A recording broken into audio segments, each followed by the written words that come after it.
The Book of Joshua, chapters 1 through 6. Chapter 1.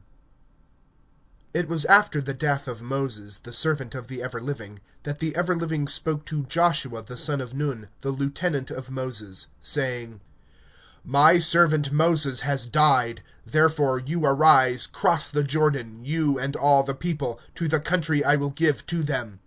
To the children of Israel I give all the extent that you can march over, as I said to Moses, from the desert to Lebanon, and from the great river Phrath, all the country of the Gadites, to the great sea, at the setting of the sun shall be your boundaries. No man shall be able to stand before you all the days of your life. As I was with Moses, I will be with you. I will never leave nor desert you. Be strong and bold, for you shall divide that country among this people, as I promised to their fathers to give it to them. Therefore be very strong and bold. Keep and practice all the laws that I commanded to my servant Moses. Turn not from them to the right hand or the left, but act prudently wherever you go. You must not remove the book of these laws from before you, but think about it day and night, for you must carefully practice all written in it, for then your career will prosper. So reflect upon it. Have I not commanded you to be strong and bold? Be not afraid or shrink, for your ever-living God is with you wherever you go.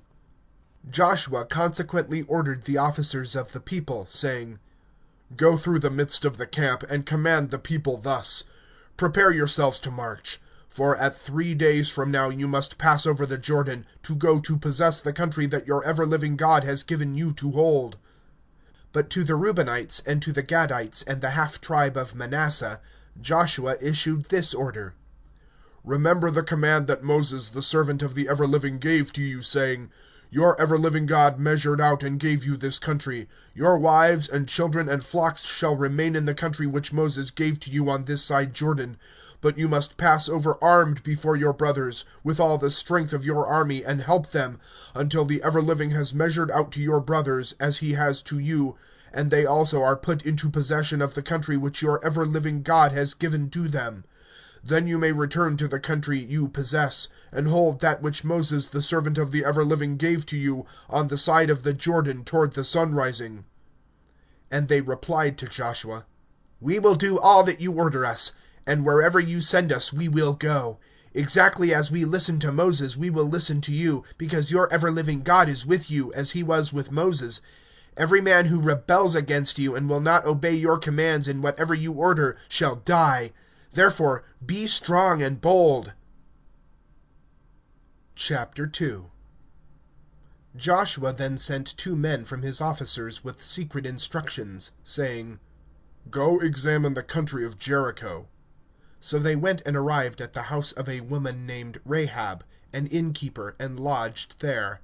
But it was reported to the king of Jericho that, Men have arrived from the sons of Israel tonight to explore the country. The king of Jericho consequently sent to Rahab to say, Bring to me the men who have come to your house, for they have come to examine the country. But the woman took the 2 men and hid them, and replied, Some men certainly came to me, but I do not know where they came from. However, when the gates were shut at dark, the men went away, and I myself do not know where the men went. Go after them quickly, so as to catch them. She had, however, taken them up to the roof, and covered them over with cotton she had stored there upon the roof.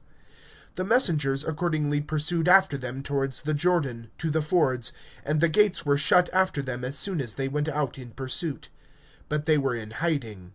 She then went up to the roof to them, and said to the men, I know that the Ever-Living will give this country to you, because a terror has fallen upon us, and all the population of the land will melt away before you.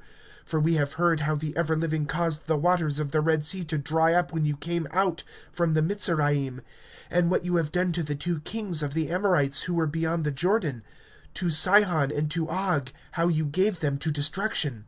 We have heard these things, and our hearts melt, and the spirit of a man will never rise against you, for your ever-living God is God in heaven above and on the earth beneath. Therefore now listen, I pray, to me. When the ever-living shows favor to you, you also show favor to my father's family, and give me a pledge of your truth that you will preserve the lives of my father and mother, and my brothers and sisters, and all belonging to them, from death." The men therefore said to her, "May our lives sink in death if we do not keep this promise, if when the ever-living gives us the country we do not act fair and true to you." She then let them down by a rope from the window, for her house was on the wall of the fortifications, and she lived on the wall. Then she said to them, "Go to the hills, for fear your pursuers should meet you, and conceal yourselves for 3 days until the pursuers return, and after that go your own way." The men also replied to her, "We will stand by the oath we have sworn to you. When we arrive at this country, tie this scarlet cord to your window which we are going through, and collect your father and mother and brothers, and all your father's family with you into the house. And it shall be that all who come outside the doors of your house, his blood shall be upon his own head, for all who are in your house, their blood be upon our heads if a hand touches them. And if you attend to this instruction, we will stand by the oath we have sworn." She accordingly answered, "It shall be as you say." So she dismissed them, and they went, and she tied the scarlet cord to the window.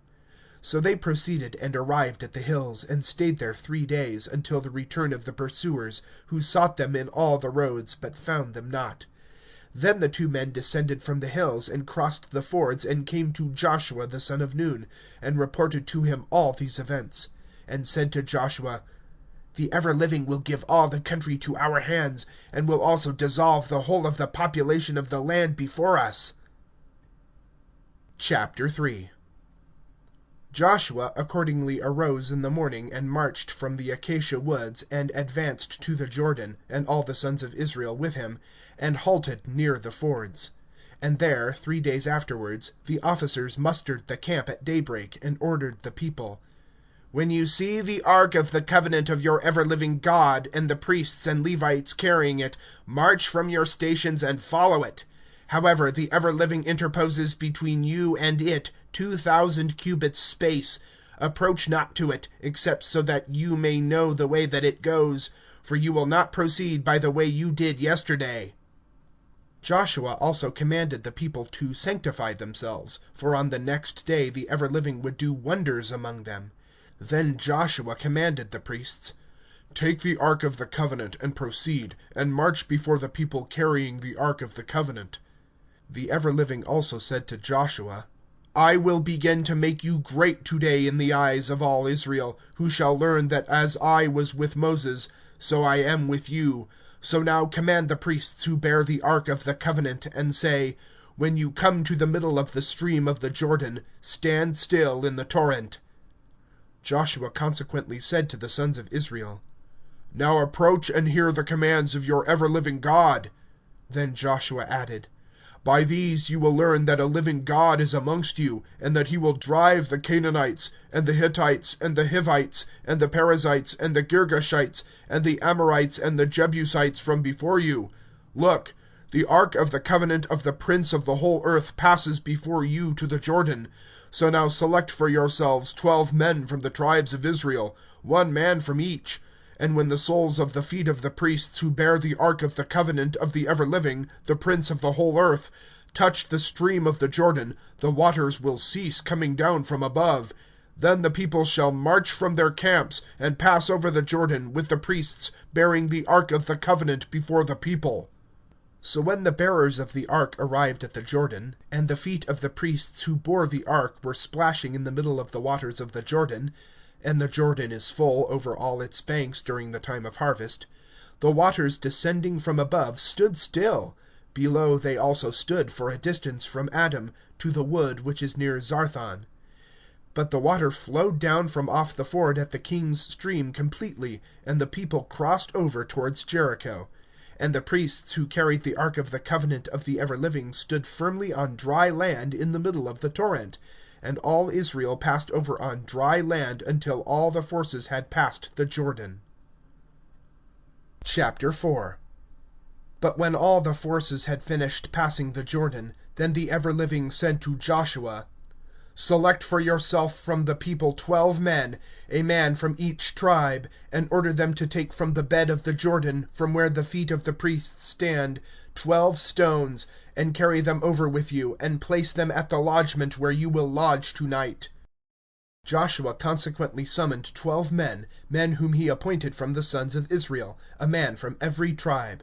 And Joshua said to them, Pass after the ark of your ever-living God to the middle of the Jordan, and let each man lift a stone upon his shoulder, as a record to the tribes of the sons of Israel, so that there may be an evidence in the midst of you when your children shall ask you in the future, What are these stones to us? That you can say, The waters of the Jordan were divided before the ark of the covenant of the ever-living. When it passed into the torrent, the waters of the Jordan were divided, and these stones are as a memorial to the children of Israel forever. The children of Israel therefore did as Joshua commanded, and carried 12 stones from the middle of the Jordan, as the ever-living commanded to Joshua, to the number of the tribes of the sons of Israel, and they carried them to the lodgment, and fixed them there. And Joshua set up the 12 stones from the middle of the Jordan, where the feet of the priests had stood who carried the ark of the covenant. But the priests who carried the ark stood still in the middle of the Jordan, until the accomplishment of all the things that the ever-living commanded Joshua to instruct the people to do, exactly as Moses had commanded Joshua. Then the forces hastened and passed over. When, however, the whole of the forces had finished crossing, then the ark of the ever-living and the priests passed in the presence of the forces. But the heroes of the sons of Reuben, and the sons of Gad, and the half-tribe of Manasseh, preceded the children of Israel as God had commanded Moses. Their army of 40,000 armed men passed before the ever-living to the war by the fords of Jericho.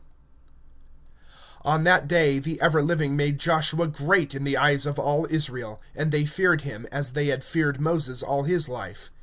Then the ever-living spoke to Joshua, saying, Order the priests who carried the ark into the ford to come up from the Jordan. So Joshua ordered the priests, Come up from the Jordan. And when the priests who carried the ark of the covenant of the ever-living ascended from the middle of the Jordan, when the soles of the feet of the priests touched the dry land, then the waters of the torrent returned from above, and went as formerly over all its banks. Thus the forces ascended from the Jordan on the 10th of the first month, and encamped in Gilgal to the east of Jericho. And the 12 stones that were taken from the Jordan Joshua erected in Gilgal, and spoke to the sons of Israel, saying, When your children ask you hereafter, inquiring, What are these stones? You shall inform your children that they are a memorial that the Jordan was dried up at the passage of the sons of Israel, when our ever-living God caused the water of the torrent to dry before us until we crossed, as our ever-living God did to the Red Sea, which he caused to dry up before us until we had crossed over, so that all the peoples of the country might learn how strong the hand of the Lord is, so that they might fear our ever-living God at all times. Chapter 5. But when all the kings of the Amorites who are beyond the Jordan towards the west, and all the kings of the Canaanites who were along the sea, heard how the ever-living had caused the waters of the Jordan to dry before the children of Israel until they had passed over, their hearts melted, and there was no spirit left in them before the children of Israel. At this time the ever-living said to Joshua, Make for yourself stone knives, and remove the foreskin of the children of Israel again. So Joshua prepared stone knives, and circumcised the children of Israel at the hill of circumcision. And this event was Joshua's circumcision. All the full-grown who came out from among the Mitzrayim, the men of military age, died in the desert on the journey coming from Mitzrayim, for all the people who came out were circumcised, but all the people who were born in the desert during the journey from Mitzrayim were not circumcised. For the children of Israel traveled for 40 years in the desert, until all the generation of men of military age who came out of Mitzrayim had died, because they would not listen to the voice of the ever-living. So the ever-living swore to them that they should not see the country which he had promised to Abraham to give to us, a land flowing with milk and honey. Therefore Joshua circumcised the children that had grown up after them, for they were foreskinned, because they had not been circumcised during the journey. But whilst they were completing the circumcision of all the nation, they kept quiet in the camp until they were restored. Then the ever-living said to Joshua, "Today I have rolled away the reproach of Mitzrayim from off you." Therefore the name of that place is called Gilgal to this day. The children of Israel afterwards camped in Gilgal, and sacrificed the Passover on the 14th day of the month, after passing the fords of Jericho. And they ate cakes from the corn of the land the day after the Passover, and baked oats the same day. And the manna ceased from the morning they ate of the corn of the land. And the children of Israel never again had manna, but they ate the produce of the land of Canaan from that year. While Joshua was resting near Jericho, he raised his eyes and saw a man stand near him, with a drawn sword in his hand. So Joshua went to him and asked, "Are you our enemy, or no?" When he replied, "No, for I am the chief of the army of the ever-living who have come to you." Then Joshua bowed his face to the earth and paid him reverence, and said, "What would my master say to his servant?" And the chief of the ever-living's army replied to Joshua, "Put your shoes from off your feet, for the place you stand upon is holy." And Joshua did so. Chapter 6.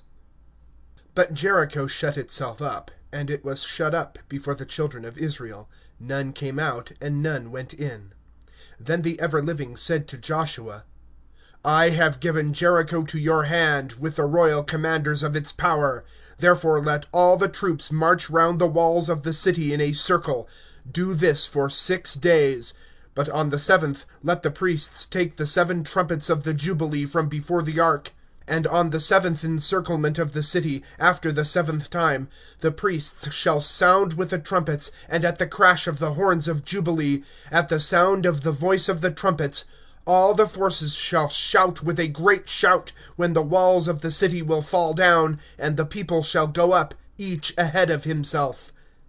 Joshua the son of Nun consequently summoned the priests, and said to them, "Take up the ark of the covenant, and let 7 priests carry the 7 jubilee trumpets before the ark of the ever-living." And he himself commanded the forces, "March and surround the city." He then passed before the ark of the ever-living, and Joshua said to the people and the 7 priests who carried the 7 jubilee trumpets before the ever-living, "March on and blow the trumpets, and the ark of the covenant of the ever-living shall follow you." So part marched before the priests who blew the trumpets, and the others marched after the ark, marching and blowing the trumpets. But Joshua commanded the force, "Do not shout, and let not your voice be heard, and let no word come from your mouth until the day when I tell you to shout, then shout out." Thus the ark of the ever-living marched round the city with measured step once.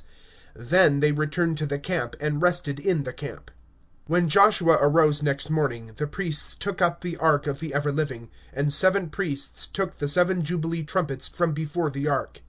Marching, they marched and sounded the trumpets, and the vanguard marched before them, and the rear marched after the ark of the ever-living, marching and blowing trumpets, and circuited the city the 2nd day once, and returned to the camp. They did the same for 6 days. But when the 7th day arrived, at the departure of darkness, they circled the city as instructed, 7 times. Yes, they circled the city 7 times, and at the 7th time the priests sounded the trumpets. And Joshua said to the people, "Cheer! For the ever-living has given you this city, and the city shall be devoted, it and all that is in it, to the ever-living, except Rahab the innkeeper. She shall live, she and all who are in her house, for she concealed the messengers whom we sent. But except them, keep yourselves from the devoted things, lest you should be tempted to take some from the devoted, and put it in the camp of Israel, and bring destruction and trouble to it. For all silver, and gold, and brass, and iron are sacred to the ever-living. It must come to the treasury of the ever-living." Then the people cheered, and the trumpets sounded. And when the people heard the sound of the trumpets, then the people cheered with a loud cheering. Then the walls fell down, and the men went into the city, each before himself, and captured the town, and destroyed all who were in the city, both men and women, from the young to the old, and even cattle and sheep and asses, by the edge of the sword. But Joshua had said to the 2 men who spied the country, "Go to the house of the innkeeping woman, and bring that woman from here, and all who are with her, as you promised to her." Consequently the young spies went and brought out Rahab, and her father and mother, and brothers, and all who were with her. However, the silver and gold, and furniture of brass and iron they gave to the treasury of the house of the ever-living. But Joshua granted life to Rahab the innkeeper, and the family of her father, and all belonging to her. And they are resident in the heart of Israel to this day, because she concealed the messengers whom Joshua had sent to spy Jericho. At the same time Joshua swore, saying, "Let the man be accursed before the ever-living, who raises and builds this city of Jericho. Let him lay the foundation on his firstborn, and set up the gates on his youngest."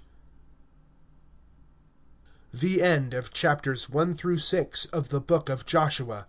Recording by Mark Penfold.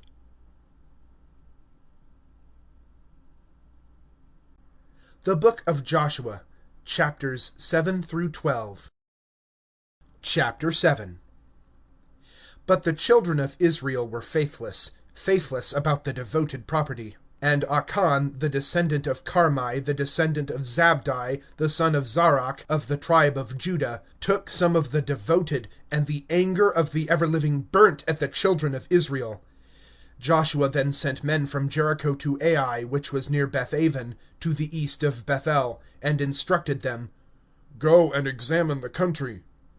So the men went and spied about the country of Ai, and returned to Joshua, and said to him, "It is not necessary for all the people to go up. Only 2,000 or 3,000 men need go to capture Ai. All the people need not march there, for it is small." So about 3,000 men of the troops went up. But they fled before the men of Ai, and the men of Ai killed about 36 persons, and drove them from before their gates to Shebarim, and defeated them at Morad, so that the heart of the people melted and became like water.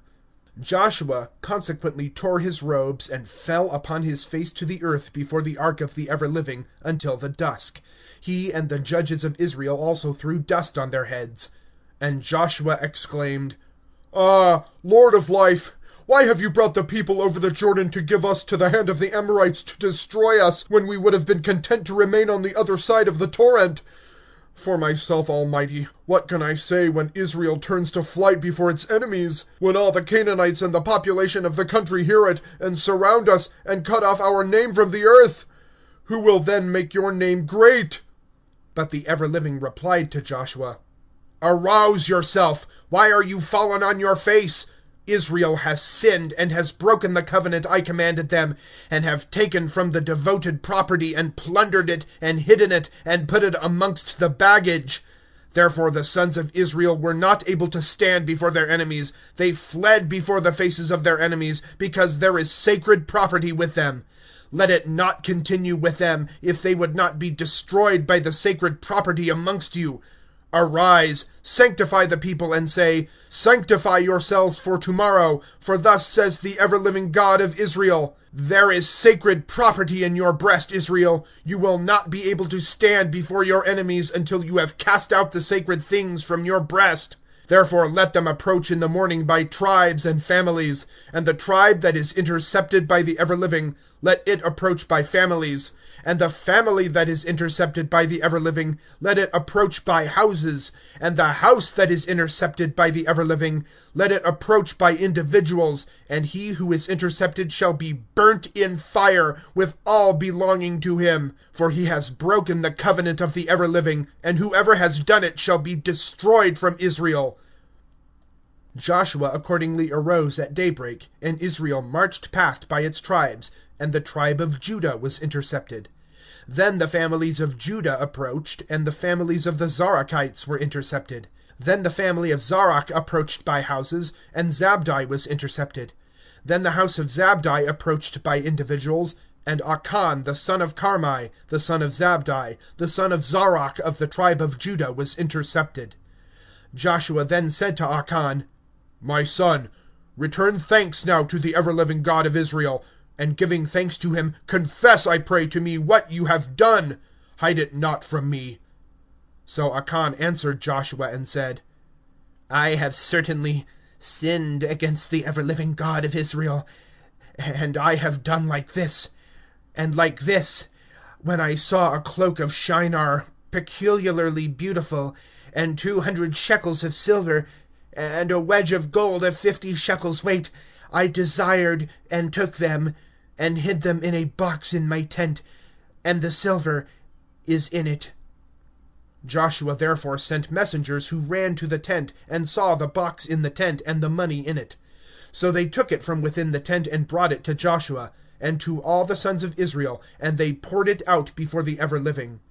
Then Joshua took Achan the son of Zarach, and the money, and cloak, and the wedge of gold, and his sons and daughters, and his cattle and asses, and his sheep, and his tent, and all that he had, and all the forces of Israel with him took them to the valley of sorrow, where Joshua said, Why to our sorrow did you grieve the ever-living at this time? Then all Israel slew them with stones, and burnt them with fire, and covered them up with stones, and piled upon them a great heap of stones to this day. Thus the ever-living turned away his anger. Therefore they call the name of that place the Vale of Sorrow to the present time. Chapter 8. Then the ever-living said to Joshua, Fear not, and do not delay to take all the forces with you to the war, but advance upon Ai, for I will give the king of Ai to your hand, with his people, and city, and land, when you shall do to Ai and her king as you did to Jericho and her king. Except that you may plunder the booty for yourselves, place an ambush behind the town. Joshua and all the forces consequently advanced to the war, ascending to Ai.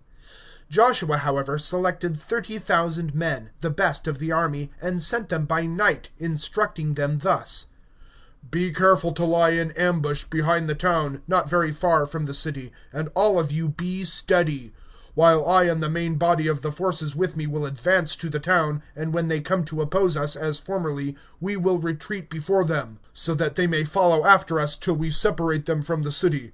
For they will say, We are driving them before us as we formerly drove them before us. Then you must rise up from the ambush and rush into the town, for your ever-living God will give it to your hand.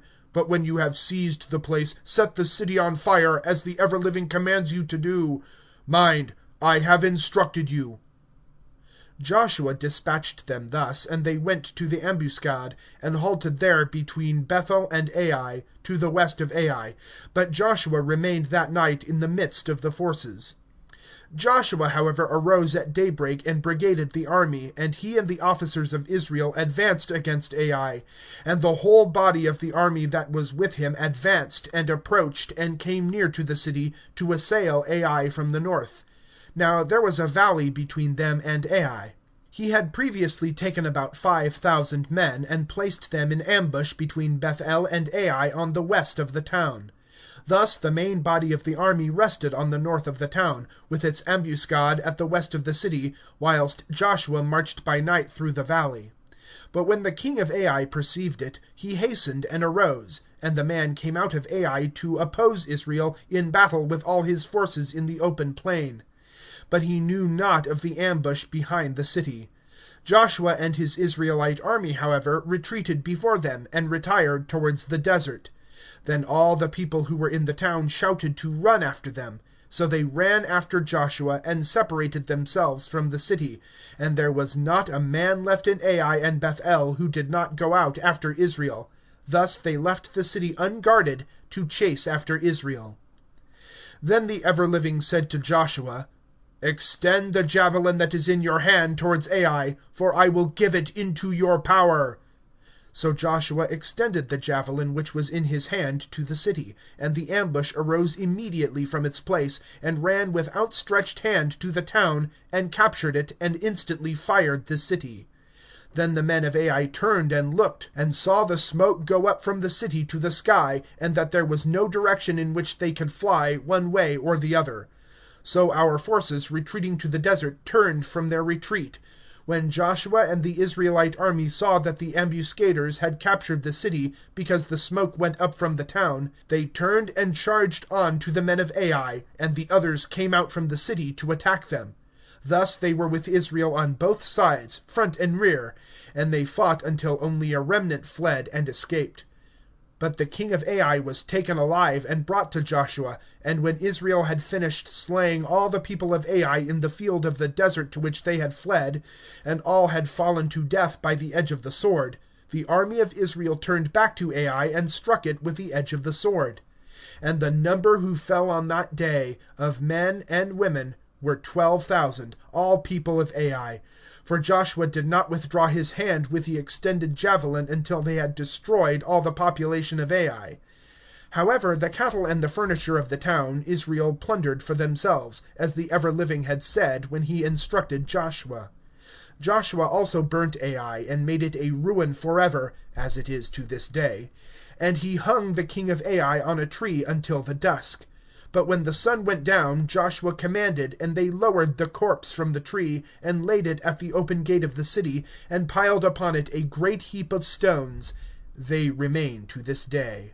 Afterwards Joshua built an altar to the ever-living God of Israel on Mount Ebal, as Moses the servant of the ever-living commanded the children of Israel, and such as Moses described in the book of the law for the children of Israel, of whole stones, to which no chisel had been applied. And he offered upon it a burnt offering to the ever-living, and sacrificed a thank offering. He also carved upon the stones there a copy of the law of Moses, which he wrote for the sons of Israel. Then the army of Israel, and the senators, and officers, and judges stood on each side of the ark, next to the priests and Levites, who carried the ark of the covenant of the Lord, together with the foreigners and natives, on Mount Gerizim, and half on Mount Ebal, as Moses the servant of the ever-living commanded, to bless the nation of Israel at the start. After that he read the whole of the law of blessing and cursing, with all that was written in the book of the law. There was not a word of all that Moses commanded which Joshua did not read before all the parliament of Israel, with the men and children, and the foreigners who marched with them. Chapter 9. When all the kings who were beyond the Jordan, in the hills, and on the slopes, and on the shore of the great sea opposite Lebanon, of the Hittites, and the Amorites, the Canaanites, the Perizzites, Hivites, and the Jebusites, heard it, they allied together for war with Joshua and Israel. The inhabitants of Gibeon also heard what Joshua had done to Jericho and Ai, but they acted with cunning, and went and took worn saddles on their asses, and old wineskins broken and patched, and old patched shoes on their feet, and worn clothes upon them, and all their bread and provisions were mouldy. They came thus to Joshua in the camp at Gilgal, and said to him and to the princes of Israel, "We have come from a distant country, and wish you to make a treaty with us." But the leader of Israel replied, "Do you reside amongst the Hivites? If so, I cannot make a treaty with you." They, however, answered Joshua, "We are your servants." When Joshua inquired, "Who are you, and whence do you come?" They answered, "Your servants come from a very distant country, to the name of your ever-living God, for we have heard what he has done, all that he did in Mitzrayim, and all that he did to the 2 kings of the Amorites who were beyond the Jordan, to Sihon king of Heshbon, and to Og king of Bashan, who was in Ashtaroth. So all the chiefs and people of our country commanded us to take provisions for our journey, and go to meet you, and say, 'We are your servants, therefore make a treaty with us.' We consequently prepared new biscuits at our homes on the day we began to travel to you, and now see, they are bad and mouldy. And these wineskins were new when we filled them, and now they are broken. And these clothes and shoes of ours are worn out from the great length of the journey." So they accepted the men from their provisions, and did not inquire of the mouth of the ever-living. Joshua therefore made peace with them, and concluded a treaty to preserve their lives, and the chiefs of the parliament swore it to them. But at the end of the 3 days after they had made the treaty with them, they learnt they were neighbors who resided in the vicinity. For the children of Israel marched and came to their towns on the 3rd day, the villages of Gibeon, Kaphirah, and Baroth, and Kirzath of the woods. But the sons of Israel did not strike them, because the lords of parliament had sworn to them by the ever-living God of Israel. All the public, however, complained of these lords. But they replied, All we, the lords of the parliament, swore to them by the ever-living God of Israel, so you cannot now injure them. Do this, however, and let them live, that there may not be anger upon us because of the oath which we have sworn to them. The lords therefore said to them, You shall live, but you shall be hewers of wood and drawers of water to all the parliament, as the lords promised you. Joshua consequently summoned them and addressed them thus: Why did you deceive us, asserting we are from a very great distance, when you reside in the vicinity? However, since you have deceived, and the result cannot be taken from you, you shall be hewers of wood and drawers of water to the house of the ever-living.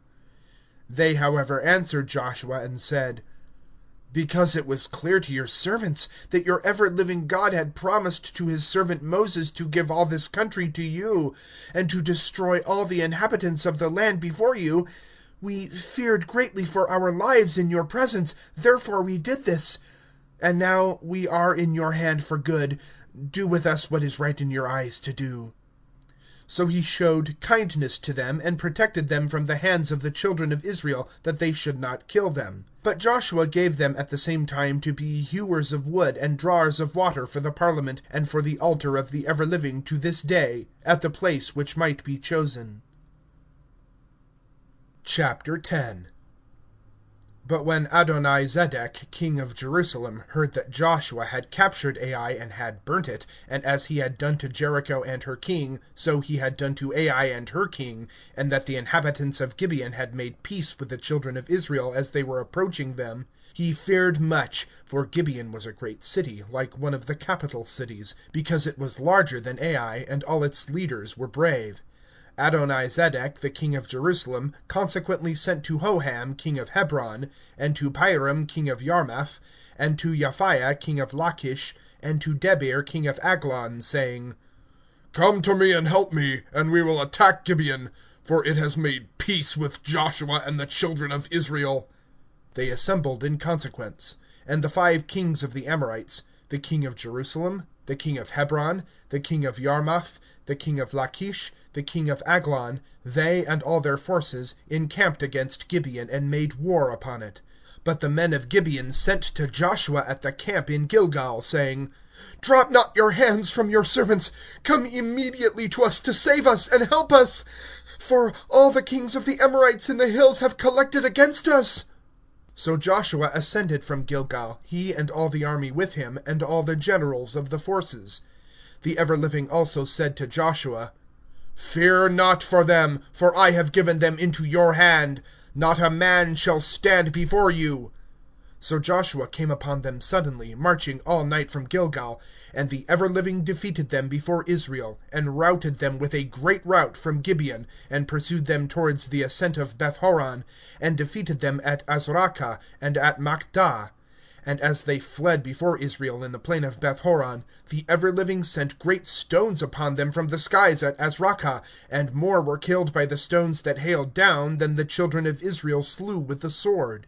Joshua also called to the ever-living on that day, Jehovah, give the Amorites to the face of the children of Israel.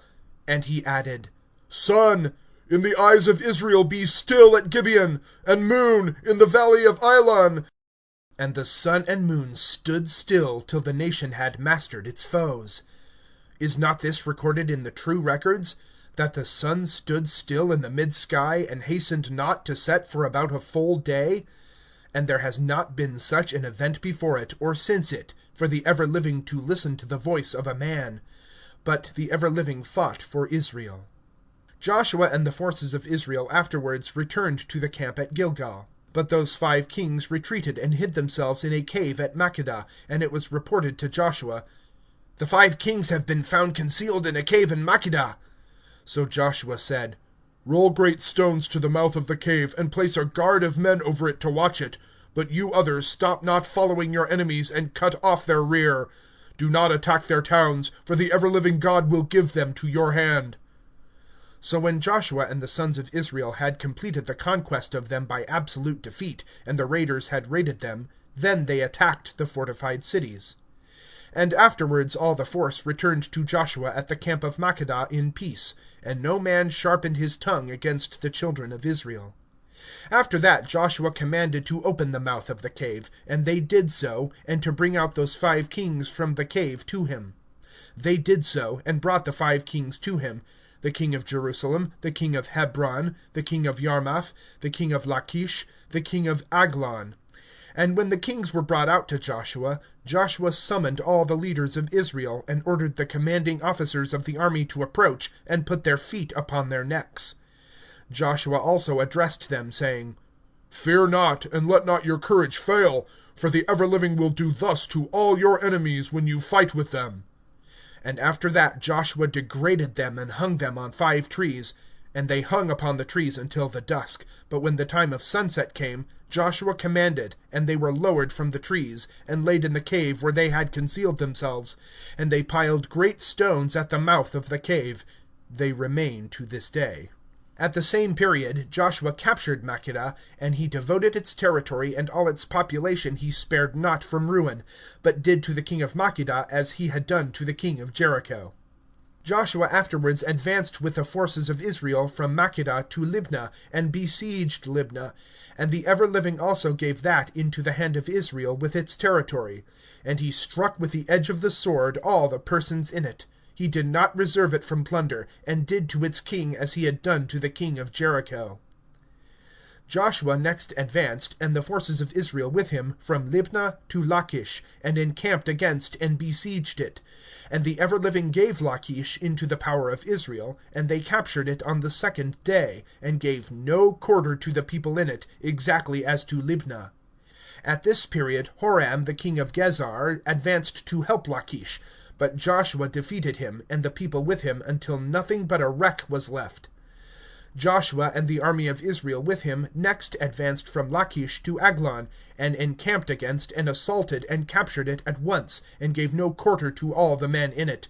At the same time he devoted them as he had done to Lachish. Afterwards Joshua and the forces of Israel with him marched from Aglon to Hebron, and besieged and captured it, and gave no quarter to all the garrison in it. He did not reserve it from ruin, exactly as he had done to Aglon, but devoted it and all the garrisons in it. Next Joshua and all the Israelite forces with him turned towards Dibra, and besieged it, and captured it and its territory and all its towns, and gave no quarter, but devoted all the garrison who held it. They did not refrain from plunder. They did to Dibra as they did to Hebron and her king, and as they had done to Libnah and its king. Joshua afterwards subjected all the country of the hills, and the desert, and the plains, and the farming country, and all their kings. He did not refrain from plunder, but he devoted all the animals, as the ever-living God of Israel ordered. Joshua afterwards subdued from Kadesh Barnea to Gaza, and all the land of Goshen as far as Gibeon, and all its districts, and the country around them, in one campaign, because the ever-living God of Israel fought for Israel. Joshua afterwards returned with all the Israelite force to the camp at Gilgal. Chapter 11. But when Jabin the king of Zor heard it, he sent to Jobab king of Madon, and the king of Shimron, and the king of Akshaph, and the kings who were to the north in the hills and in the pastures, to the south of Kinneroth, and in the grasslands, and in the marshes about the lake, the Canaanites of the east and the west, and the Amorites, and the Hittites, and the Perizzites, and the Jebusites in the hill, and the Hivites below Hermon in the land of Mizpah, who came, and all their camps with them, a great army like the sand on the shore of the sea for number, with very many horses and chariots. So all these kings appointed a rendezvous, and came and encamped together at the lake of Merom to fight with Israel. Then the ever-living said to Joshua, "Fear not for their presence, for by tomorrow at this time I will give them to be broken before Israel, hamstring their horses, and burn their chariots with fire." Then Joshua rapidly advanced, and all the forces of the people with him, to the lake of Merom, and fell upon them, and the ever-living gave them to the hand of Israel, who defeated and pursued them at Zidon the Great, and on the shore of the sea, and at the gorge of Mizpah on the east, where he defeated them until only a wreck was left. And Joshua did to them as the ever-living commanded him. He hamstrung their horses, and burnt their chariots with fire. Joshua also turned in this campaign, and captured Tsor, and conquered its king by the sword, for Tsor was before that the head of all these chiefdoms.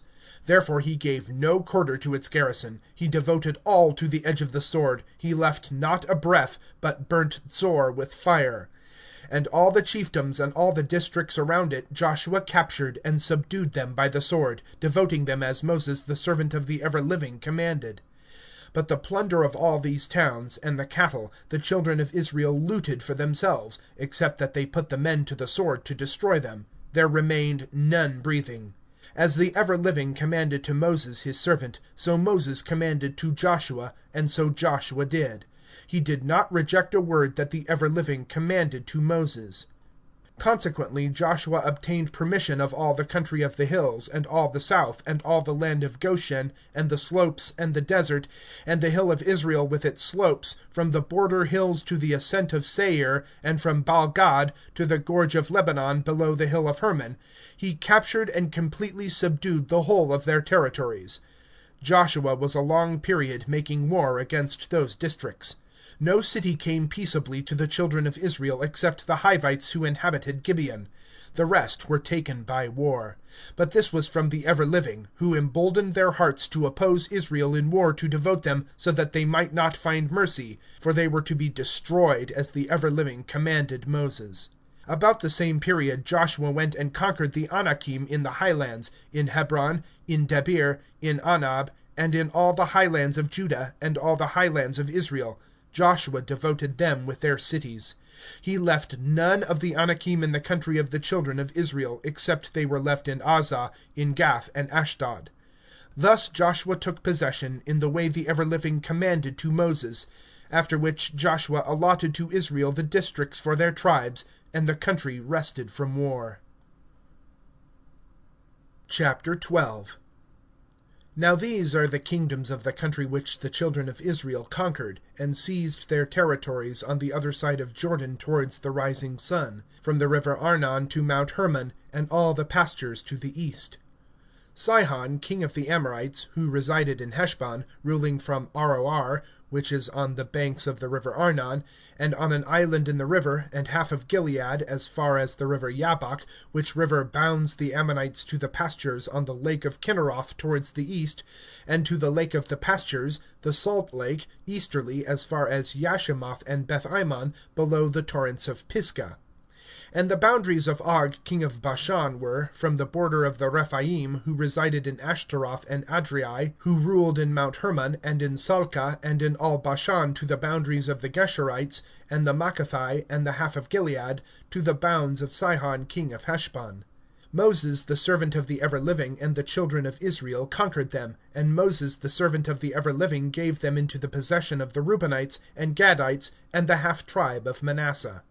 These, however, are the kingdoms of the country which Joshua and the children of Israel conquered on the west side of the Jordan, from Baal-gad to the gorges of the Lebanon, and to the boundary hills of the ascent to Seir, and which Joshua gave to the tribes of Israel to possess in their divisions, on the hills, and the slopes, and on the pastures, and in the prairies, and in the desert, and in dry lands: the Hittites, the Amorites, the Canaanites, the Perizzites, the Hivites, and the Jebusites.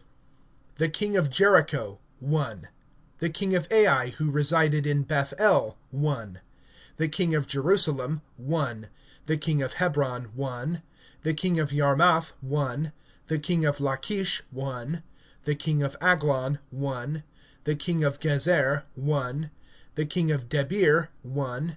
The king of Gader, 1. The king of Harmah, 1. The king of Arad, 1. The king of Libnah, 1. The king of Adlam, 1.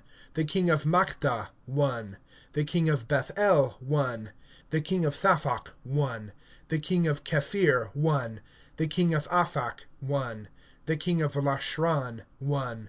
The king of Madon, 1. The king of Katzer, 1. The king of Shimron Miram, 1. The king of Akshaph, 1. The king of Anak, 1. The king of Megiddo, 1. The king of Kadesh, 1. The king of Yachnan in Carmel, 1. The king of Dor in Naphath Dor, 1. The king of the nations in Gilgal, 1. The king of Thirzah, 1. All the kings were 31. The end of chapters 7 through 12 of the book of Joshua. Recording by Mark Penfold.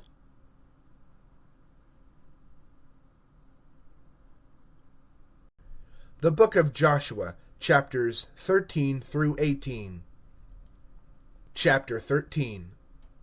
But Joshua grew old and advanced in days, when the ever-living said to him, "You are old and advanced in days, and the remainder of the country to be conquered is very large, that is the country of Nashareth, all Galilee, the Philistines, and all the Geshurites, from the Nile which bounds the Mitzrayim, and from thence as far as the borders of Akron northward, belonging to the Canaanites, with the 5 lordships of the Philistines, the Azathir, the Ashdodai, the Ashkelonai, the Gathai, the Akronai, and the Arai on the south, all the country of the Canaanite and Mara near Zidon, to Aphak on the borders of the Amorite, with the district of the Giblai, and all eastern Lebanon toward sunrise, from Baal-Gad below Mount Hermon to the pass of Hamath, all the regions of the highlands from Lebanon to the shores of the sea, and all the Zidonians, whom I will drive out before the face of the children of Israel.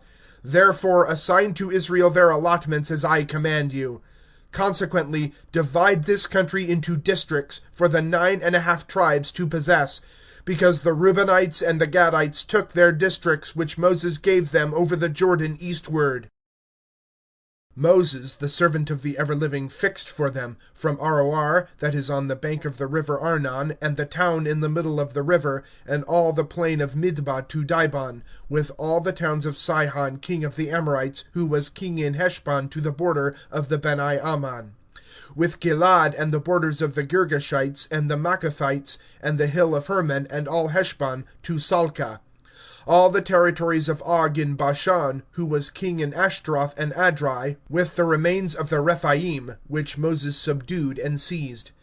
Moses also gave to the tribe of Reuben by their families, and their boundary was from Aroer, which is on the bank of the river Arnon, and the town that is in the middle of the river, and all the plain to Midbah, Heshbon and all the villages that are in the plain, Dibon and Bamoth Baal, and Beth Baal, the inner, with Zatzah, and Kadmoth, and Miphath, with Kirzathaim, and Sibmah, and all the districts of Sihon king of the Amorites, who reigned in Heshbon, whom Moses executed with the princes of Midian, Er, and Rechem, and Zur, and Kor, and Reba, lords of Sihon, residents in the country, and Bilam the son of Beor, the diviner, whom the children of Israel slew with the sword for cursing them.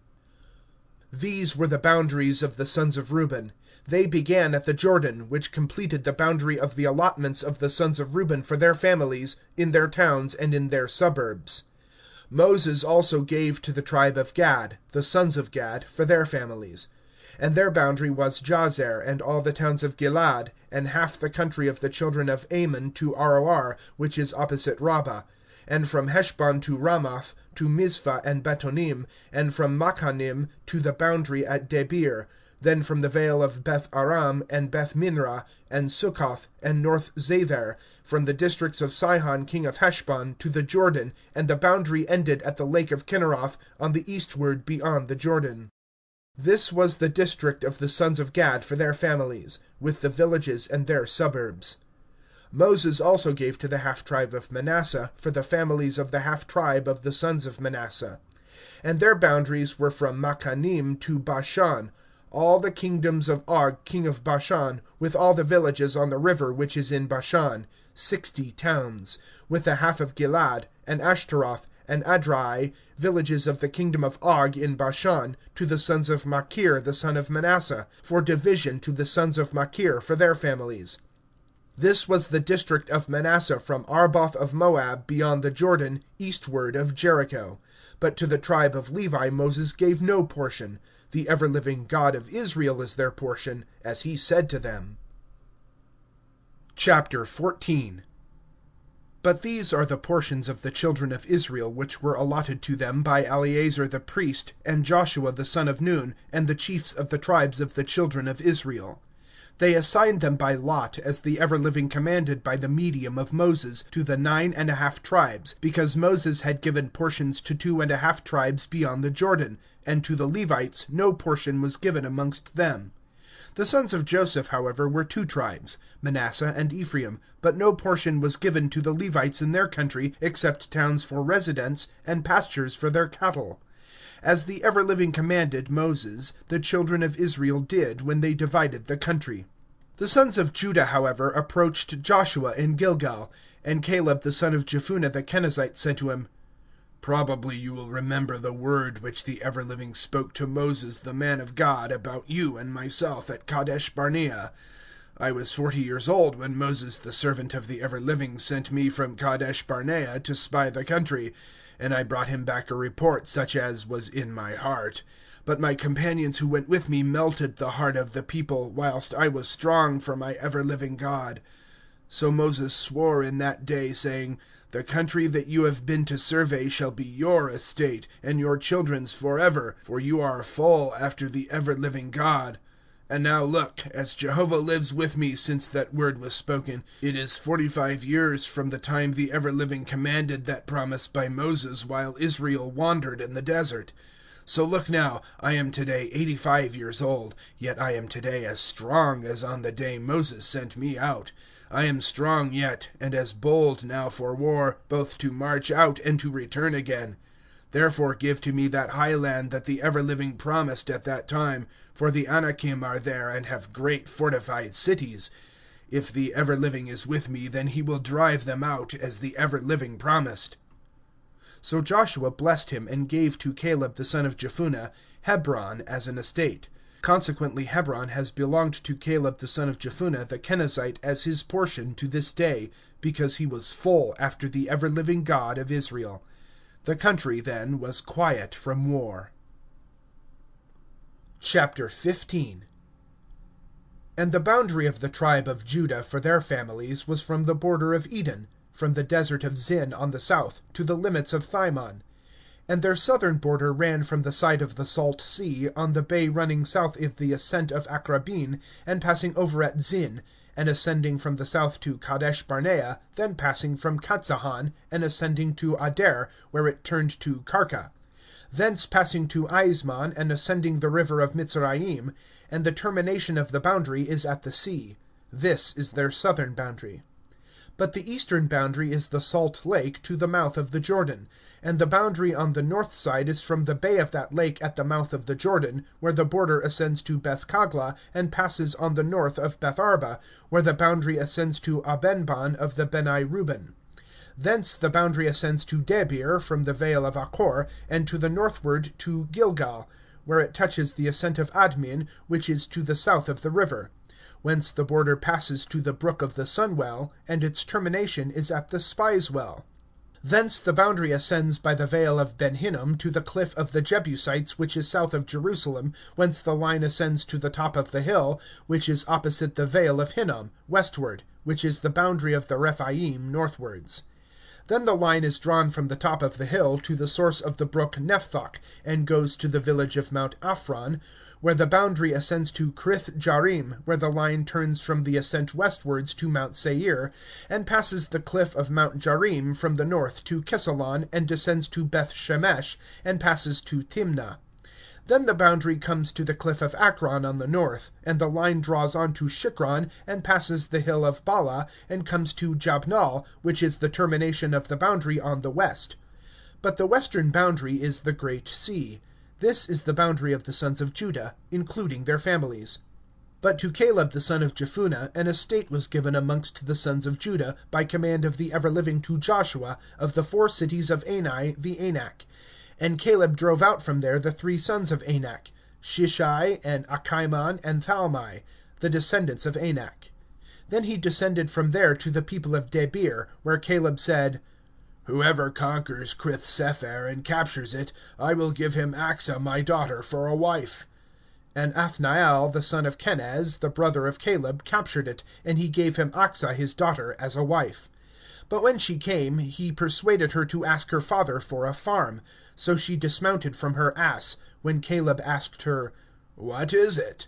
And she replied, "Give me a blessing with the southern land you have given me.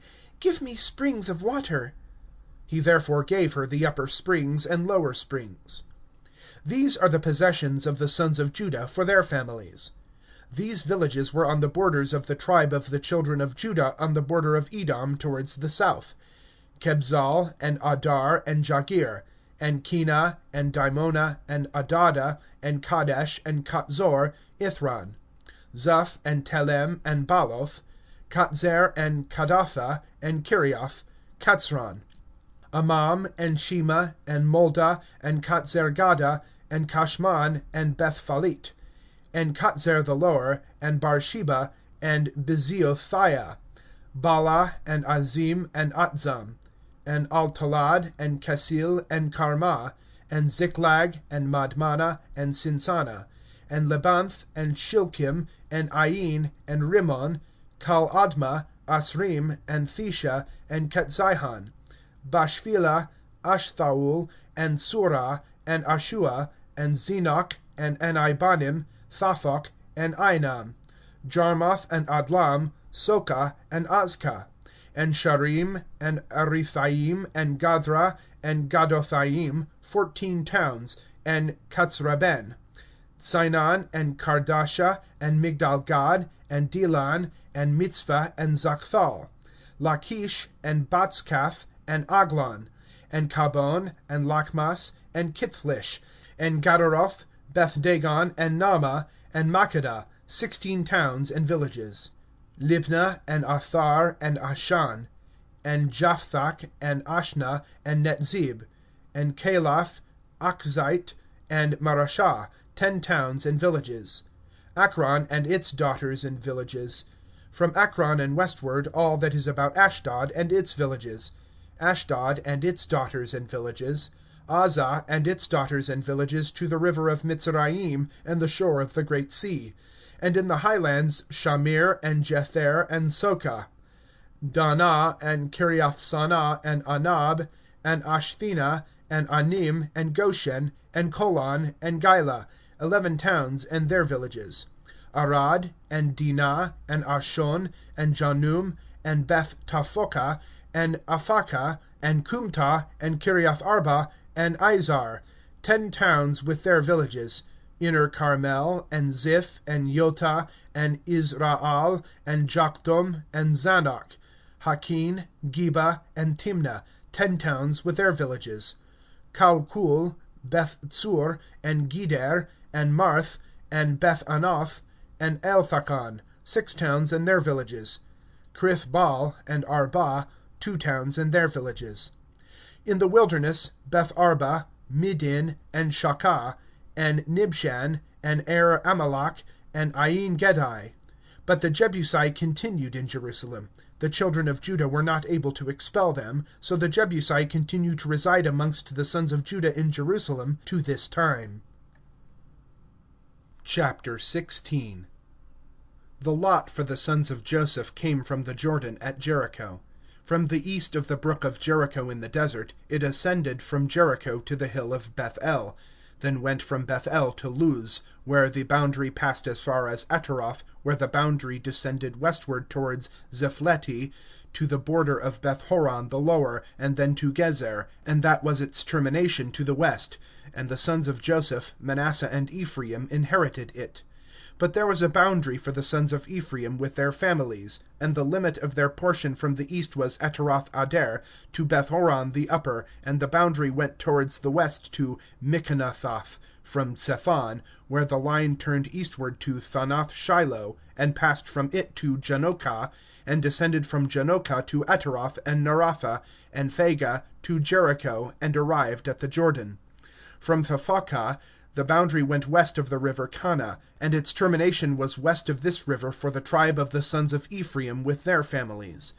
These towns were assigned to the sons of Ephraim amongst the portion of the sons of Manasseh, all the towns with their villages.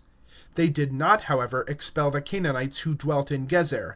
Consequently the Canaanites reside among Ephraim to this time, and they are tributaries.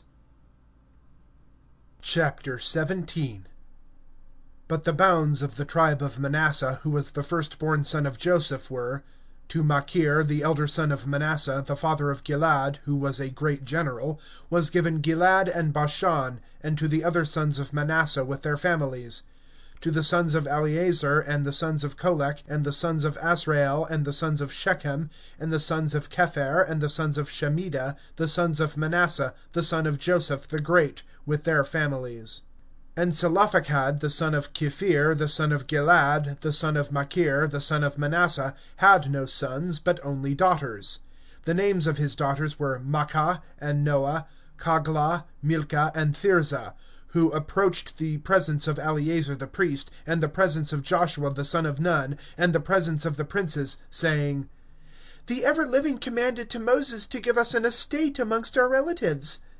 Consequently they gave them an estate amongst the relatives of their father. But there fell 10 districts to Manasseh, beside those in the land of Gilead and Bashan, which are beyond the Jordan. For the daughters of Manasseh inherited an estate amongst the sons, but the land of Gilead came to the other sons of Manasseh. However, the bounds of Manasseh were from Michmethath to opposite Shechem, where the line runs to the right to the hamlets of Ain Thaphoch. The district of Thaphocha belongs to Manasseh, and at Thaphocha Manasseh and the sons of Ephraim are continuous. Thence the line descends to the river Kanah. South of that river the towns belong to Ephraim amongst the towns of Manasseh. There the border of Manasseh runs from the river, and its termination is the lake. On the south is Ephraim's, and northward is Manasseh's, and the lake is the boundary, and it is alongside Ashur from the north, and to Issachar on the east. But to Manasseh and Issachar and Ashur belonged Bethshan and her daughters, and Zabulon and her daughters, and the people of Dar and her daughters, and the people of Anidor and her daughters, and the people of Anak and her daughters, and the people of Megiddo and her daughters, 3 tablelands. For the sons of Manasseh were unable to seize these towns, so they permitted the Canaanites to remain in this district. But the children of Israel were dominant, and they placed the Canaanites under tribute, and did not expel them. The sons of Joseph, however, came to Joshua, asking, "Will you only give to us a single district by lot, and a line? For I am a numerous people, since the ever-living has blessed me so much." Joshua answered them, "If you are a numerous people, go up to the forest, and acquire for yourself in the country of the Perizzites and the Rephaim, since Mount Ephraim is nothing to you." But the sons of Joseph replied, "We cannot acquire the highlands, for all the Canaanites who retain the tablelands have chariots of iron, as well as the daughters of Bethshan and her daughters, and those in the valley of Jezreel." Joshua, however, answered the house of Joseph, Ephraim, and Manasseh, saying, "You are a great people, and have great power. There shall not be another allotment to you. However, the highland shall be yours, for it is a forest, so acquire it. But you must go and expel the Canaanites, although they have chariots of iron, for you are able." Chapter 18. Afterwards all the parliament of the children of Israel assembled at Shiloh, and erected there the hall of assembly, for the country had been subjected before them.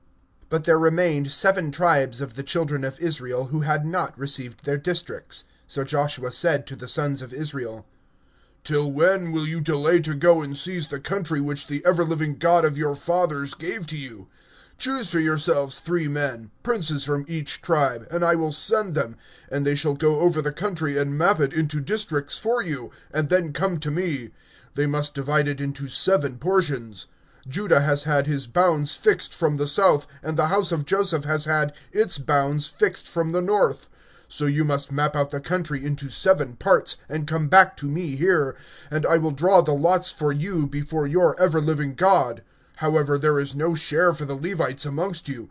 The ever-living is their share. And Gad and Reuben and the half-tribe of Manasseh have taken their shares beyond the Jordan to the eastward, which Moses the servant of the ever-living gave them." The princes then arose and went, and Joshua appointed their routes to map out the country, saying, "Go and travel through the land and map it, and return to me, and then I will throw the lots for you before the ever-living in Shiloh." The princes thereupon went, and passed over, and mapped out the land with its towns into 7 shares on a sheet, and then returned to Joshua to the camp in Shiloh, where Joshua threw the lots for them in Shiloh before the ever-living. Thus Joshua divided the country to the children of Israel, to each a share. And he threw the lot for the tribe of the sons of Benjamin, with their families, and the lot came fixing them between the sons of Judah and the sons of Joseph. And their boundaries were, on the north side, from the Jordan, whence the line ascended to the cliff of Jericho on the north, and went up the hill westward, and terminated at the desert of Beth-aven. And the boundary passed from there to Luz, at the cliff of Luz, southward of Beth-el, whence the line descends to Ataroth-adar, upon the hill that is to the south of Beth-horon the lower. Thence the border extends, and turns to the side of the lake southward from the hill which is opposite Beth-horon the southern, and terminates at Kereth-baal. This is the side towards the lake. But the southern side is from the bound of Kereth-baal, whence the line goes westerly and comes to the source of the brook Nephthok. Thence the border descends the side of the hill which is opposite the valley of Ben Hinnom, where the gully of the Rephaim is, to the north, and descends the vale of Hinnom to the cliff of the Jebusai, southward, and runs down to the well of Rogel, then runs from the north and comes to the Sun's well, and goes on to Gilaloth, where it touches the ascent of Admam, and descends to Aben-bahu of the sons of Reuben, where it passes the cliff opposite the dry lands to the north, and descends to Arabath, where the border passes the cliff of Beth-kagla to the north, and the terminus of the boundary arrives at the bay of the Salt Lake on the north, by the mouth of the Jordan. This is the south border southerly. But the Jordan bounds it on the eastern side. This was the share of the sons of Benjamin, with its boundaries for their families.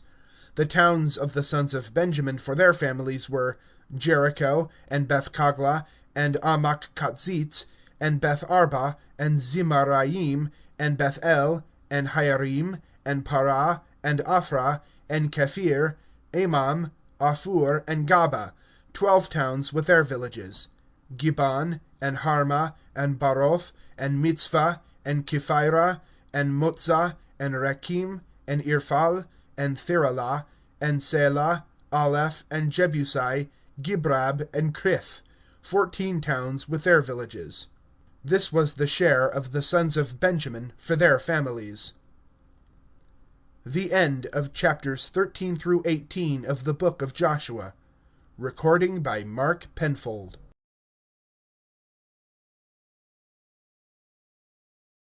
The book of Joshua, chapters 19 through 24. Chapter 19. The second lot, however, came out for Simeon, for the sons of Simeon with their families. But their share was in the middle of the sons of Judah, and that district ran from Beersheba, and Sheba, and Moladah, and Fort Shoal, and Baalah, and Atzem, and El-Tolah, and Bethul, and Carmah, and Siklag, and Beth-marabath, and Fort Susa, and Beth-libanth, and Rashokam, 13 towns with their villages. Ain, Rimmon, and Ather, and Ashan, 4 towns with their villages, and all the districts that surrounded the cities, which were Adbulath, Bar, and Ramah to the south. This was the share of the tribe of the sons of Simeon for their families. The share of the tribe of the sons of Simeon was within the lines of the sons of Judah, for the district of the sons of Judah was too much for them, so the sons of Simeon shared with them. But the third lot fell to the sons of Zebulun for their families, and the boundary of their district began at Sarid. And these are the boundaries to the westward: Maralah, and Phagah on the hill, and Gipha on the river, which is opposite Zaknon. But it turns from Sarid eastwards, towards the rising sun, at the border of Kisloth Tabor, and goes to Dabereth and the ascent of Jagia, and from there it passes eastward towards the sunrise to Gith-Kapher, Atha, and Katzin, and goes to Rimmon, to Mithar, to Na, where the line rounds from the north of Canathon, and its terminus is at the valley of Jothphach-el, and Kata, and Nalal, and Shimron, and Yadulah, and Beth-liklam, 12 towns with their villages. This was the share of the sons of Zebulun with their families, these towns and their villages. The fourth lot came to the sons of Issachar for their families, and its boundaries were to Israel, and Kisloth, and Shonam, and Kapharim, and Shauan, and Anakroth, and Rabith, and Kishion, and Abetz, Ramath, and Ain Ginmai, and Ain Kada, and Beth-Fatzatz, and Phagah the Great by Tabor, and Shakhaz-Tamah, and Beth-Shems, and the terminations of the boundaries were at the Jordan, 16 towns and their villages. This was the district of the tribe of the sons of Issachar, for their families, the towns and their villages. And the fifth lot came to the tribe of the sons of Ashur, with their families. And the boundaries of the district were Kali, and Beten, and Akshaph, and Ahualek, and Ahmad, and Mishael, and Phagah in Carmel. Towards the west were Bashigor with her daughters. Then it turned eastward towards the sun by Beth Gadon, and Phagah in Zebulun, and by the vale of Japhtach-al, and Abron, and Rechob, and Cumron, and Cana to Zidon the Great. There the boundary turned to Ramah, and Adair, and Mibzar-Tsor, where the line turns to Kosa, and its western terminus is by the line of Achziba, and Ammah, and Aphek, and Rechob, 12 towns with their villages. This is the district of the tribe of the sons of Ashur with their families, these towns and these villages. Then came the sixth lot for the sons of Naphtali, with their families, and the boundaries from Calaph, and Alon, to Zanarim, and Adim to Nekob, and Zabual to Lachum, and its terminus was the Jordan. Then the border turned westward to Aznoth-Taber, and went from there to Kukah, with Phagah of Zebulun on the south, but Ashur had Phagah on the lake, and with Judah and the Jordan towards the sunrise.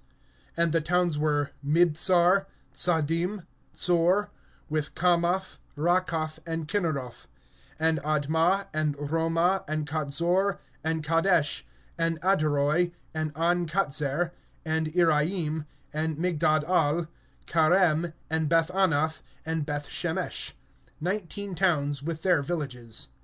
The seventh lot came to the tribe of the sons of Dan, with their families, and the boundary of their district was Tzara, and Ashthual, and Ershemish, and Shabalm, and Ilon, and Zathlalai, and Elon, and Thimnatha, and Akron, and Athlakab, and Gibbethon, and Baalath, and Yad, and Beni-Becher, and Gathrimmon, and Mizerkon, and Rakan to the bound of the cape of Yapho.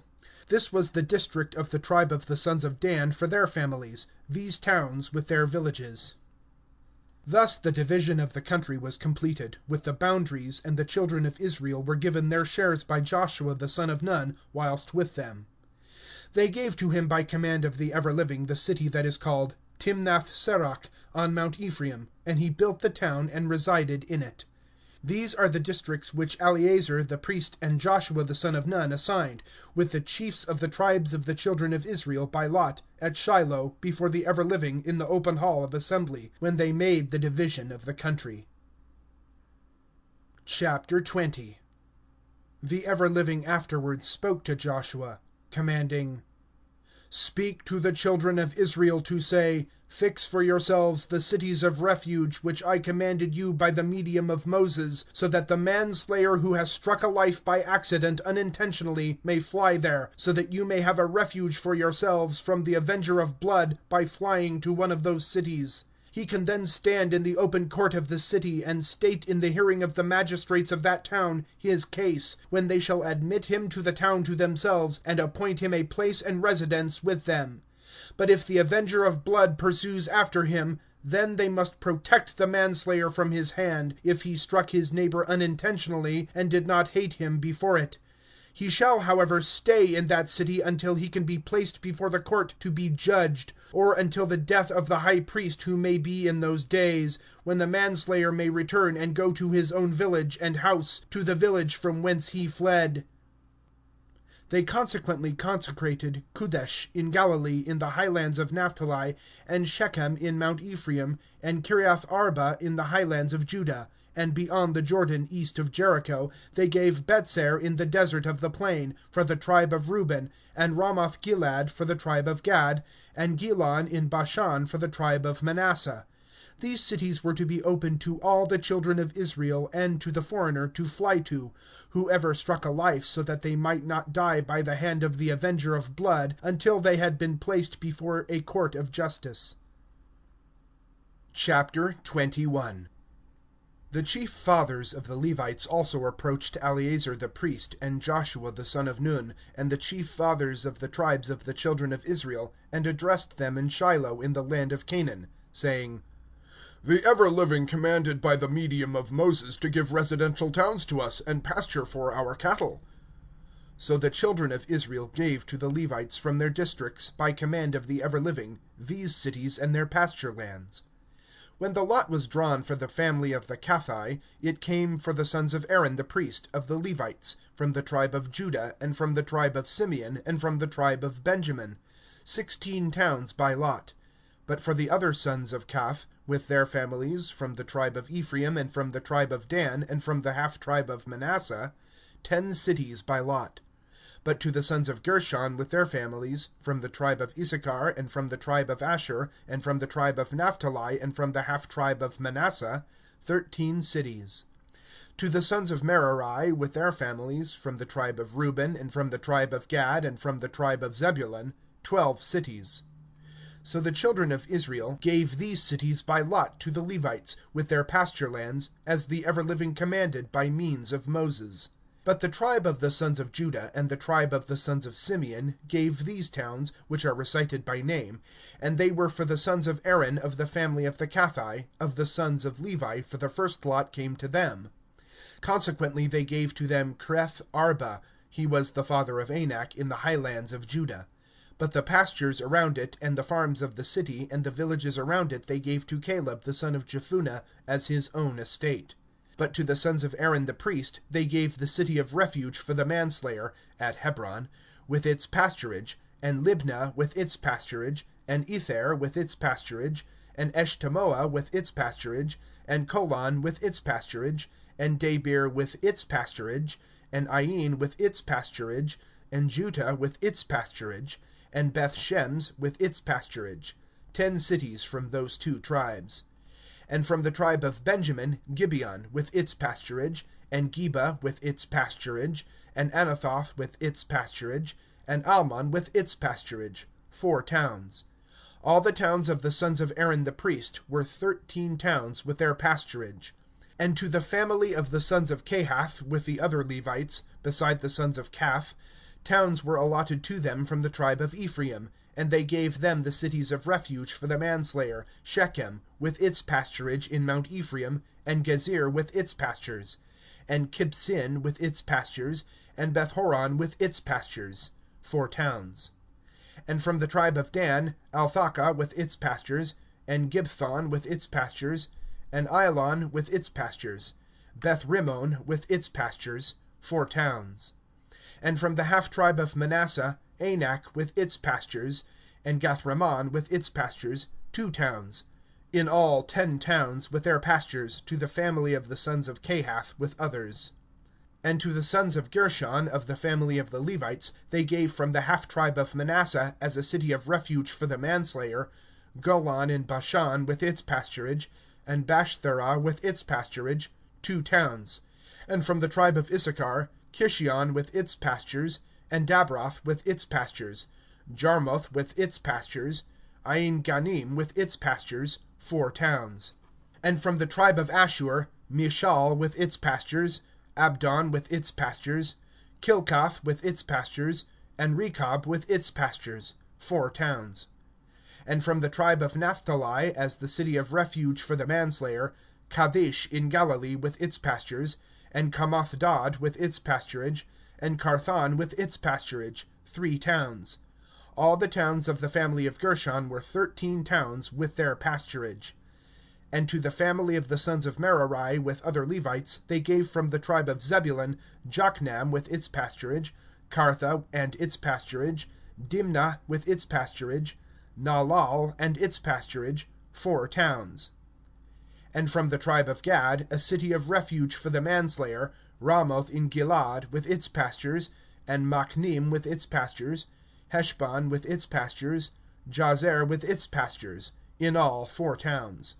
All the towns of the sons of the Merari with their families, and other families of the Levites which were allotted them, were 12 towns. All the towns of the Levites distributed amongst the possessions of the children of Israel were 48, with their pastures, and those towns were, town by town, pasture by pasture, proportionate to all the towns. Thus the Ever-living gave to Israel all the country which he had promised to their ancestors to give them, and they possessed and resided in it. And the Ever-living made all quiet around them, exactly as he promised to their fathers, and no man of all their enemies stood before them. The Ever-living gave all their enemies into their power. Not a word failed of all the good things that the Ever-living promised to the house of Israel. They all came. Chapter 22. Joshua afterwards summoned the Reubenites, and the Gadites, and the half-tribe of Manasseh, and said to them, "You have done all that Moses the servant of the Ever-living ordered you, and you have listened to my voice in all that I commanded you.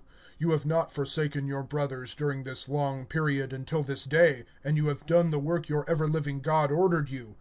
Therefore, since your ever-living God has given quiet to your brothers, as he promised them, you can now return and go to your homes in the country you possess, which Moses the servant of the Ever-living gave you beyond the Jordan. Take special care, however, to practice all the commands and the law which Moses the servant of the Ever-living ordered you, and love your ever-living God, and walk in all his ways, and guard his instructions, and seek him and serve him, with all your heart and with all your soul." Then Joshua blessed and dismissed them, and they departed. But to the half of the tribe of Manasseh Moses had given Bashan, and to the other half Joshua gave with their brothers on the westward side of the Jordan. Joshua also dismissed them to their houses, and blessed them, and addressed them, saying, "You return to your homes with great wealth, and with very much cattle, with silver, and with gold, and with brass, and with iron, and with very much clothing, your share of the prizes along with your brothers from your enemies." So the sons of Reuben turned and went with the sons of Gad and the half-tribe of Manasseh from the children of Israel at Shiloh in the land of Canaan, marching to the land of Gilead, to the country they possessed, which they possessed by command of the Ever-living through the medium of Moses. When the sons of Reuben and the sons of Gad and the half-tribe of Manasseh, however, came to the rapids of the Jordan in the land of Canaan, they built there an altar near the Jordan, a great memorial altar. But the children of Israel heard the report that the sons of Reuben and the sons of Gad and the half-tribe of Manasseh had built an altar on the confines of the land at Canaan at the rapids of the Jordan, near the ford of the children of Israel. When the children of Israel heard it, they convoked all the parliament of the sons of Israel to Shiloh about going up against them to war. But the children of Israel sent to the sons of Reuben and to the sons of Gad and to the half-tribe of Manasseh to the land of Gilead Phinehas the son of Eleazar the priest, and 10 princes with him, a single prince for each ancestral house of all the tribes of Israel, and a headman of ancestral family of the regiments of Israel, who went to the sons of Reuben and the sons of Gad and the half-tribe of Manasseh in the land of Gilead, and said to them, "All the parliament of the Ever-living says thus: What perversity is this which you have erected against the God of Israel, turning today from following the Ever-living to build for yourselves an altar, revolting at once from the Ever-living? Was the offense of Peor a small matter for us, which has not been cleansed from us to this day? And it brought a stroke from the Ever-living to the assembly. Yet you would turn today from following the Ever-living, and you would revolt today from the Ever-living, and tomorrow he will be angry with all the assembly of Israel. If, however, the country you own is unclean, pass over to the country possessed by the Ever-living, where the dwelling of the Ever-living is placed, and you shall possess amongst us. But revolt not from the Ever-living. We will not, however, refuse you to build for yourselves an altar, but let it be a special altar to our Ever-living God. Was not Achan the descendant of Zerach very offensive in the devoted thing, and anger came upon all the assembly of Israel?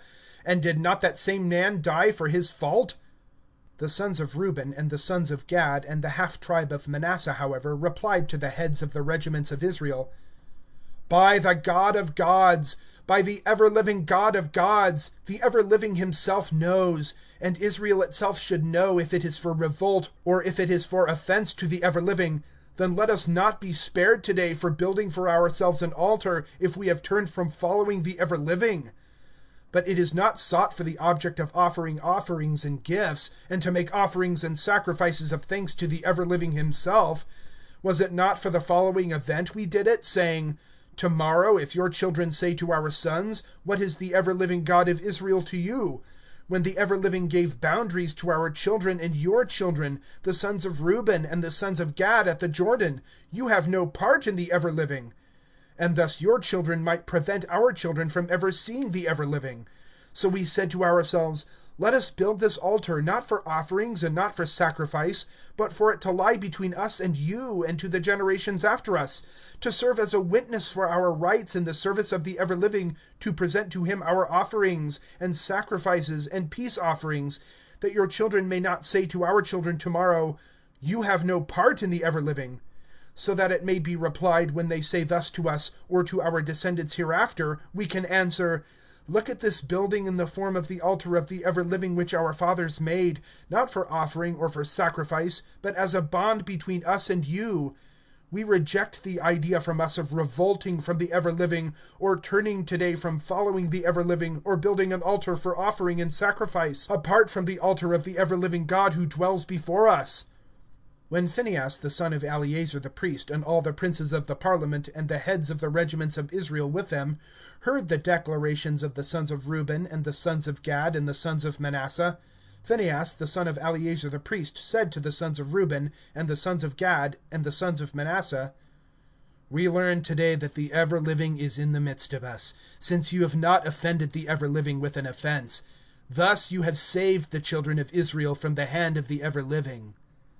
Then Phinehas the son of Eleazar the priest returned, accompanied by the princes, from the sons of Reuben and the sons of Gad, from the land of Gilead to the land of Canaan to the children of Israel, and reported the business to them. And the affair was considered to be right in the opinion of the children of Israel, and they thanked God, and decided not to go up to war against them, or waste the country where the sons of Reuben and the sons of Gad resided, because the sons of Reuben and the sons of Gad declared, the altar is a witness for itself between us that the ever-living is God. Chapter 23.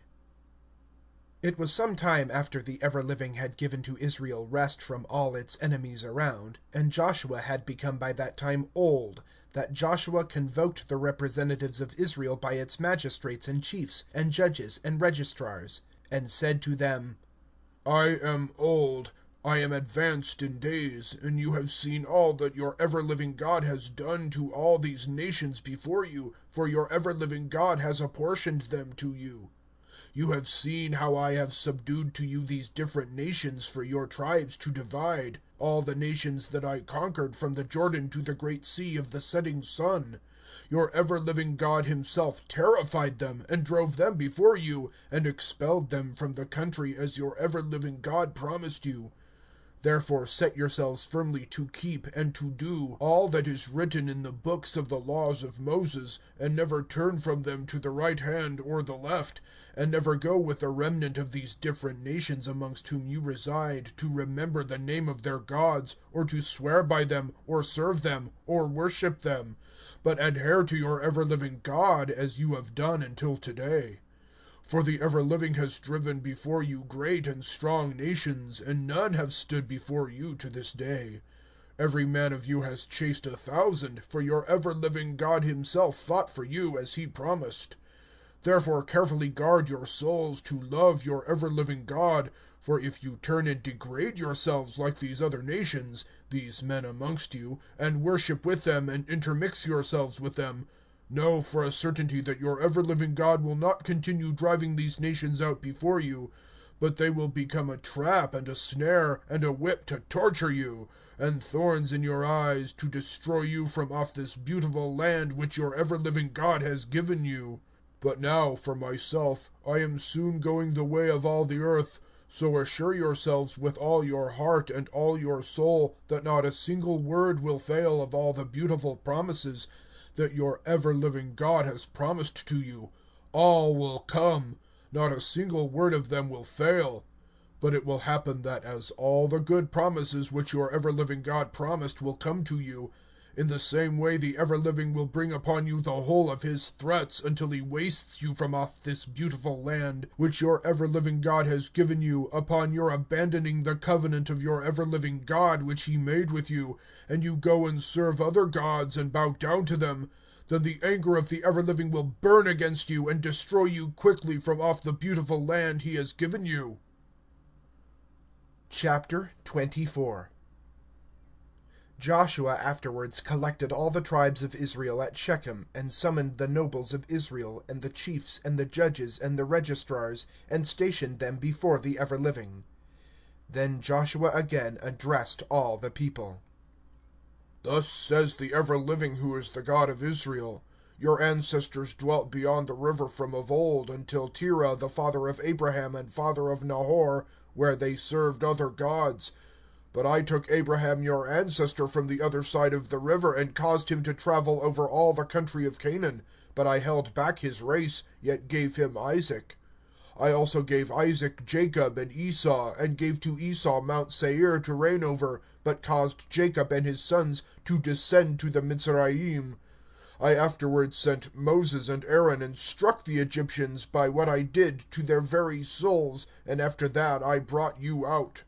When I was bringing your fathers out from the Mitzrayim, and they arrived at the sea, with the Mitzrites pursuing after them with chariot and horse to the Sea of Weeds, then they cried to the ever-living, and he placed a darkness between them and the Mitzrites, and it advanced with them as far as the sea, and your sons saw what I did to the Mitzrayim. Afterwards you remained in the desert a long time, until I brought you to the country of the Amorites who were settled beyond the Jordan, whom you made war with, and whom I gave into your power, and you seized their country, and laid it waste before you. Then Balak the son of Zippor, king of Moab, arose and made war with Israel, and sent and invited Balaam the son of Beor to curse you.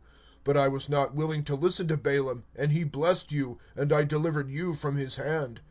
Then you crossed the Jordan and came to Jericho, and the prince of Jericho with the Amorites, the Perizzites, the Canaanites, the Hittites, the Girgashites, the Hivites, and the Jebusites made war against you. But I gave them into your power, and sent the hornet in advance, and drove out the kings of the Amorites before you, not with your sword, nor with your bow, and gave you a country you had not reclaimed, and towns you had not built, and you live in them. Vineyards and olive groves which you had not planted, and you ate of them. So now look to the ever-living, and serve him with sincerity and truth. But the gods your ancestors served over the river and among the Mitzrayim, turn away from them, and serve the ever-living. But if it is hateful in your sight to serve the ever-living, choose for yourselves today whom you will serve, whether the gods your ancestors served when beyond the river, or the gods of the Amorites amongst whom you live in these countries. I and my family, however, will serve the ever-living. But the people answered, Let it be a curse to us to forsake the ever-living or to serve other gods. For our ever-living God he brought us up, we and our fathers, from the land of the Mitzrayim, from the house of bondage.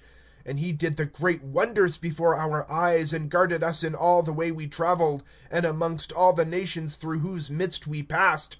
And the ever-living has driven out all the peoples, and the Amorites who occupied the country before. Therefore we will serve the ever-living, for he is our God. But Joshua replied to the people, You are not able to serve the ever-living, for he is a holy God. He is a jealous God. He will not endure your sins and your offenses. For you will forsake the ever-living, and you will serve seducing gods, and change and degrade, and destroy yourselves by following after what seems delightful to you. The people, however, answered Joshua, No, for we will serve the ever-living. Then Joshua replied to the people, You are witnesses to yourselves that you have chosen for yourselves the ever-living, to serve him. And they said, We are witnesses. Then turn out those seducing gods which are in your breasts, and bend your heart to the ever-living God of Israel. And the people responded to Joshua, We will only serve our ever-living God, and listen to his voice. So Joshua made a covenant on that day with the people, and enacted it as a constitution and decree at Shechem. Joshua also engraved the words upon the tables of the laws of God, and took a great stone and erected it there, along with those which are in the sanctuary of the ever-living. Then Joshua said to all the people, Look at this stone, which you have erected as a witness that you have heard all the words of the ever-living which I have spoken to you, and it shall be a witness to you against slipping away from your God. And then Joshua sent the people each to his own house. After these events had taken place, Joshua the son of Nun, the servant of the ever-living, died, being 110 years of age, and they buried him within the bounds of his estate at Thimnath-Serach, which is in Mount Ephraim, on the north of the hill of Gaash. Israel served the ever-living all the time of Joshua, and all the time of the elders who outlived Joshua, and who knew all the acts of the ever-living that he had done for Israel. The bones of Joseph, which the children of Israel had brought up from Mitzrayim, they buried in Shechem in the piece of land which Jacob bought of the sons of Hamor, the son of Shechem, for 100 kestars, and which became the property of the sons of Joseph. Then Eleazar the son of Aaron died, and they buried him in Gubath, the estate of Phinehas, which had been given to him in Mount Ephraim. The end of chapters 19 through 24, and the end of the book of Joshua. Recording by Mark Penfold.